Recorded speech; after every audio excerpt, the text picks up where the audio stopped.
properly. Did you see that at the ending? It said shout out to No. the 1991 movie. They couldn't even get the date right. It is the remake starring Jack Harlow, Cinque Wells, which I'm not sure if I've seen any of. I guess he was in any. I'm really looking forward to The Blackening. He hadn't stood out to me in other things. I do remember him I've from seen The him in Believe Me. Blackening, but All right. I caught. Did I you caught get to see The Blackening last Blackening? year. Yeah, I caught Bro, it at TIFF last hype year. it up for me because this is coming out on a weekend when we're getting The Flash, we're getting Pixar's Elemental, and I'm just as excited for this as probably more than the other ones because I think the trailer's pretty Yeah. funny for this one. You would thumbs up on this It one, right? is the trailer. I will say that at least. It is the Okay. trailer. I feel, yeah. Right, it's decent. This is supposed to be the standout for him, and I'm just going to be right off the bat. I wish they would have put someone like Quavo in his role instead. I wish they would have had two rappers in this movie to actually bounce off of each other instead of someone who's an actor and then someone who is a rapper trying to be an actor but isn't really acting, is just playing himself. I'm Yeah. a big fan of the original. I went back to rewatch it, and I'm like, yo, Yeah. this really holds up. And it's because of what the original does. I don't know why they don't have it linked here. Yeah. That I think this one falls flat, that you have to remove it so much from what the original's trying to tell you, because they have completely different endings, completely different characters, a completely different mythos, to be honest with you. That Yeah. first one really couldn't be remade today because they did not choose to remake it. I've seen a lot of people call this a rated R Disney movie. Yeah, I can see that.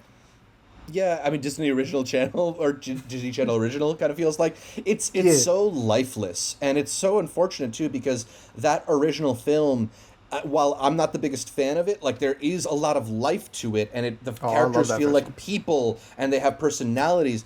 This is so like devoid of all that. They tried to do kind of like a little bit of like, oh, Jack Harlow's character is like a little new agey. They barely hit on it at all.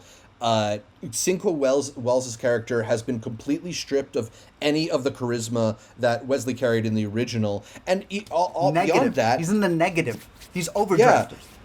they rather than have him be interesting, his main issue is like he sometimes gets angry, but normally he's not angry, so he's just blank. And then, like, the worst of all, they take the Rosie Perez character, who is this, like, vivacious, really interesting personality, and she has a whole, like, Jeopardy subplot on the story, and they give her nothing to do here. They're just, like, it's just melodrama, like, why aren't you there for me in our relationship stuff that a million movies have done before, and a lot of movies have done better, too. There's just, like... The amount of time that's spent on melodramatic relationship talks in this film, rather than the jokes, is stunning for a film that is supposedly written by like a comedy writer. Like, I'll put it this way. I was really not enjoying it. The film ended. Kenya Barris's name came up in the credits, and I said, well, that makes sense. You know what made sense to me? Calmatic came out in the credits, and I'm like, that's right. They're giving this man all the 90s movies to remake. It is just barely better than House Party. And I know that one did not deliver for a lot of people, especially with that. You still haven't seen House Party, have you? The remake? No. It's on You HBO. told me not to, though. It's on HBO. I'm still telling you not to. That second half to that movie, look, whatever they had, there was some jokes in House Party at the beginning that were funny. A lot of them probably came from Stephen Glover. White Men Can't Jump feels like every joke was processed through like a committee, through a board. The complete opposite of what that first movie had going for it. There are jokes in that first movie that are so out of pocket, but it makes sense and makes the characters feel so real. Thank you for bringing up Rosie Perez, because that's what people forget. She makes that movie. She is the anchor to that film. And now y'all got Laura Harrier, who, no offense to her, but poor girl can't be cast in anything without just being the pretty face for like the dude who's going on his journey. Here it is again. If you're a fan of Jack Harlow, you're gonna like this movie. The director's been going around going, this movie's meant for kids. I mean, it is rated R, but we went to a junior high and they really liked it. Well, if they really liked it, and if Jack Harlow's such a standout, then Jack Harlow doesn't need the White Men Can't Jump name.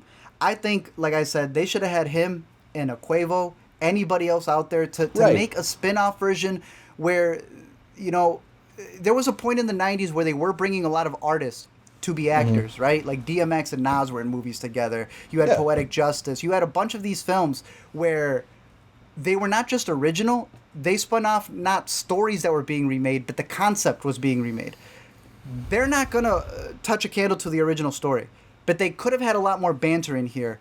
And the only thing that this movie has going for it is jokes that you can tell Jack Harlow was doing on set over and over and over, and then they like picked whatever they thought were the best ones, right? He's like on different sides of the camera because you could tell he was trying out different things. If you're a big Jack Harlow fan, yeah, go stream this. You're gonna have a good time. I don't think you're gonna be bored by it, but you're also not gonna remember it by the end of the year.